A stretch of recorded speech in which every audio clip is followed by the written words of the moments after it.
Welcome to Bias Bash. I'm Cal Thomas, syndicated columnist and Fox News contributor. Most people don't read the New York Times. I tell a joke that I read two things every day, the Bible and the New York Times, so I know what each side is doing. Most journalists do read the Times, though, because for many it is their Bible substitute.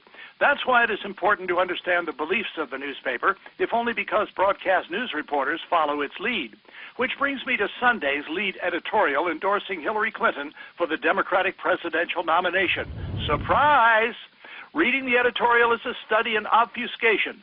Consider this paragraph, quote, Hillary Clinton would be the first woman nominated by a major party. She served as a senator from a major state and as Secretary of State, not to mention her experience on the national stage as First Lady with her brilliant and flawed husband, President Bill Clinton.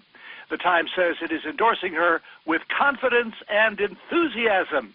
Deeper down in the editorial, the writer attempts to make us believe that all of her flying around the world and meeting heads of state translates into accomplishments, but it cannot name one. It is all vagaries, smoke, and mirrors. And as for her accomplishments as First Lady, well, recall that her national health care proposal was a disaster and rejected by a Democratic Congress.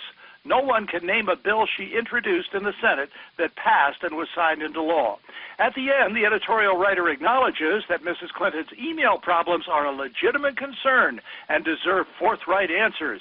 Good luck getting any, as her story has changed several times to fit new revelations.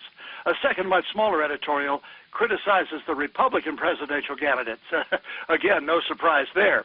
The Times for years has billed itself as the paper of record in its predictable endorsement of all things Democrat and its trashing of the Republican Party. It has become a broken record. For more media analysis, tune into Media Buzz with Howard Kurtz Sundays at 11 a.m. and 5 p.m. Eastern Time. I'm Cal Thomas. Thanks for watching today's edition of Bias Bash.